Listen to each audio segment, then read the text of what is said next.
الحمدللہ والصلاۃ والسلام علی رسول اللہ وعلی آلہ وصحبہ اجمعین، اما بعد۔ السلام علیکم ورحمۃ اللہ وبرکاتہ۔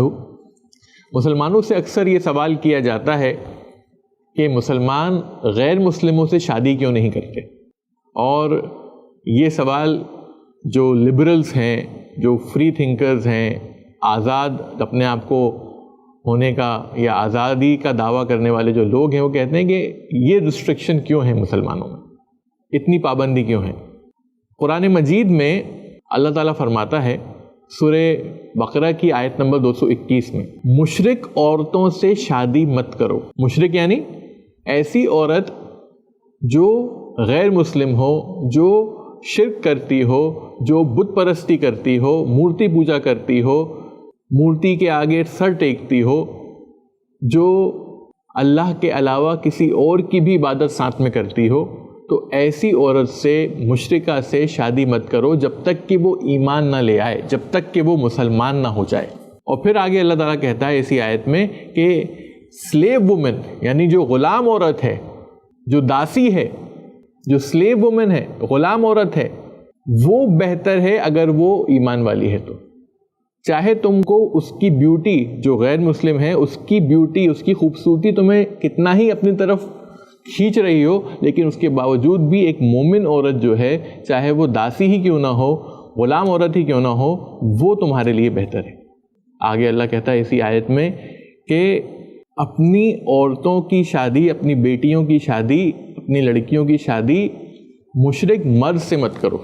مشرک مرد یعنی جو شرک کرتا ہو، اللہ کے علاوہ کسی اور کی بھی بندگی کرتا ہو، بت پرستی کرتا ہو، مورتی پوجا کرتا ہو، تو ایسے مرد کے ساتھ جو کہ غیر مسلم ہے، جو کہ مسلمان نہیں ہے، اس سے اپنی بیٹی کی، اپنی لڑکیوں کی شادی مت کرو جب تک کہ وہ ایمان نہ لے آئے۔ اگر وہ مسلمان ہو جاتا ہے تو ٹھیک ہے، لیکن اگر وہ مسلمان نہیں ہوتا تو اس سے شادی مت کرو۔ ایک سیوک، ایک غلام مرد جو ہے، وہ اگر مسلمان ہے تو وہ زیادہ بہتر ہے، چاہے اس کی خوبصورتی تمہیں کتنا ہی اپنی طرف آکرشت کیوں نہ کرے، اپنی طرف کیوں نہ کھینچے۔ پھر آگے اللہ کہتا ہے کہ یہ لوگ جو ہیں یہ تمہیں جہنم کی طرف بلاتے ہیں اور اللہ تعالیٰ تمہیں جنت کی طرف بلاتا ہے۔ سبحان اللہ۔ تو یہاں پر اس آیت کے اندر، سورہ بقرہ کی آیت نمبر 221 میں یہ بات بالکل واضح ہو جاتی ہے، بالکل کلیئر ہو جاتی ہے کہ ایک مسلمان مرد یا عورت جو ہے کسی غیر مسلم مرد یا عورت سے شادی نہیں کر سکتے اگر وہ شرک کر رہے ہوں۔ تو شرک جو ہے یہ اسلام میں بہت بڑا گناہ ہے، بہت بڑا گناہ ہے، اور یہ گناہ جب تک معاف نہیں ہوگا جب تک کہ انسان توبہ نہ کرے۔ بنا توبہ کی یہ گناہ معاف نہیں ہوتا، بلکہ سب سے بڑا گناہ جو ہے وہ شرک ہے۔ اللہ تعالیٰ کہتا ہے اس قرآن کے اندر ہی، سورہ نساء سورہ نمبر 4 آیت نمبر 48 میں، کہ اللہ تعالیٰ چاہے تو کوئی بھی گناہ معاف کر سکتا ہے۔ آخرت میں آپ کسی بھی گناہ کے ساتھ آئیں گے، بنا توبہ کرے اگر آپ پہنچتے ہیں تو اللہ تعالیٰ کے اوپر ہے وہ آپ کا گناہ معاف کرے یا نہ کرے، کر سکتا ہے وہ۔ لیکن اگر آپ بنا توبہ کیے شرک کر کے اللہ کے پاس آئیں گے تو اللہ تعالیٰ کہہ رہا ہے کہ شرک میں معاف نہیں کروں گا، وعدہ ہے اللہ کا۔ تو اتنا بڑا گناہ ہے، تو اسی وجہ سے جو ہے، شرک کی وجہ سے، جو کہ سب سے بڑا گناہ ہے اسلام میں، اس آیت میں کہا گیا ہے کہ ایسے لوگوں سے جو شرک کر رہے ہیں، جو غیر مسلم ہیں، مسلمان جو ہے ان سے شادی نہ کرے۔ اب اس کے پیچھے وجہ کیا ہے؟ دیکھیے، وجہ جو ہے، شادی اسلام کے اندر مطلب ایک طرح کی عبادت ہے۔ شادی کرنا صرف ایک پرتھا نہیں ہے، کوئی رسم و رواج نہیں ہے، بلکہ یہ ایک عبادت ہے، کیونکہ نبی کریم صلی اللہ علیہ وسلم نے شادی کی، آپ نے اپنی امت سے کہا شادی کرنے کے لیے، اور نکاح جو ہے، شادی کرنا، یہ سنت ہے نبی کریم صلی اللہ علیہ وسلم کی۔ تو یہ جو کام ہے یہ ایک طرح کی عبادت ہے، اور مسلمان جب شادی کرتا ہے تو وہ صرف اس دنیا کے لیے نہیں کرتا، جو وہ ساتھ، جیسے دوسرے دھرموں میں ہم دیکھتے ہیں کہ 7 جنموں کا ساتھ، لیکن وہ اسی دنیا کے ہیں 7 جنم۔ مسلمان جب شادی کرتا ہے کسی سے تو وہ صرف اس دنیا کا جنم نہیں، بلکہ وہ آخرت کا سوچ کے شادی کرتا ہے، کیونکہ یہ دنیا جو ہے یہ تو فانی ہے، یہ تو ٹیمپرری ہے۔ اللہ تعالیٰ فرماتا ہے سورہ ملک کی آیت نمبر 2 میں، الذی خلق الموت والحیات لیبلوکم ایکم احسن عملا، کہ ہم نے تمہیں پیدا کیا، ہم نے زندگی اور موت کو بنایا کس چیز کے لیے؟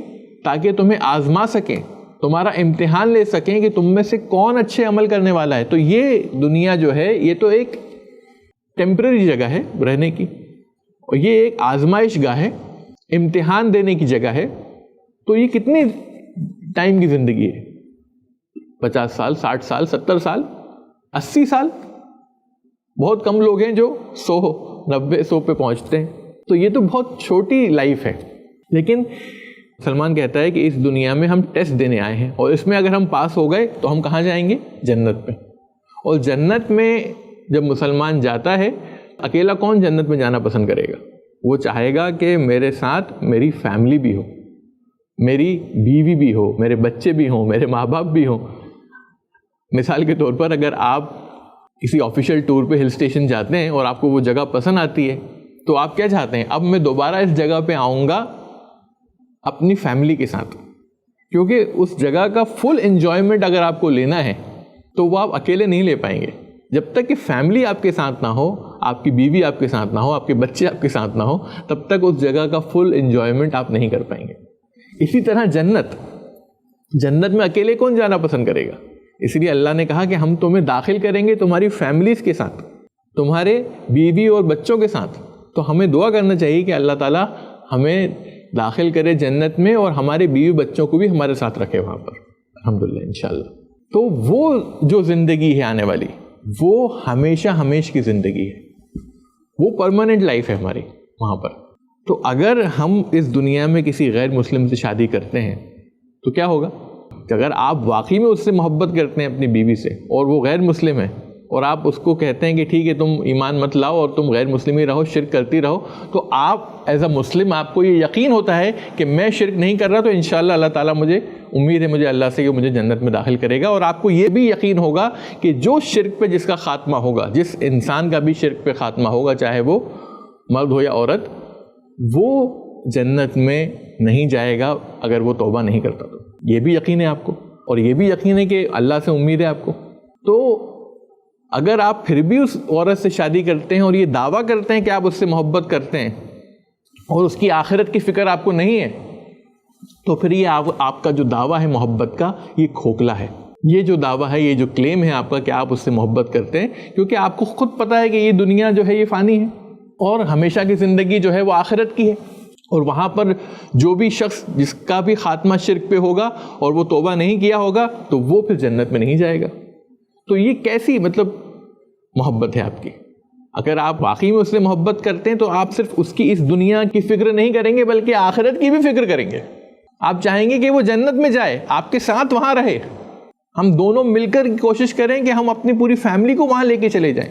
تو صرف یہ کہہ دینا کہ نہیں ہم آپ سے محبت کرتے ہیں، تو محبت جو ہے وہ ایکچولی تو یہ جو گاڑی ہے یہ چل نہیں پائے گی، دنیا میں بھی نہیں چل پائے گی، بہت مشکل ہو جائے گی۔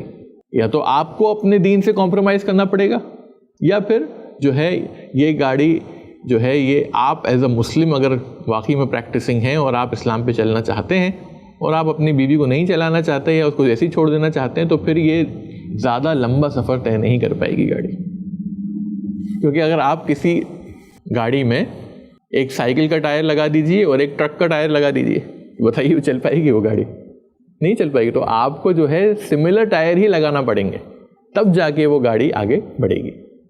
تو اسلام میں مرد اور عورت یعنی کہ میاں اور بیوی جو ہے وہ آپس میں سچی محبت کرتے ہیں، اور صرف اس دنیا میں ہی وہ ان کی فکر نہیں کرتے بلکہ آخرت کی بھی ان کی فکر کرتے ہیں۔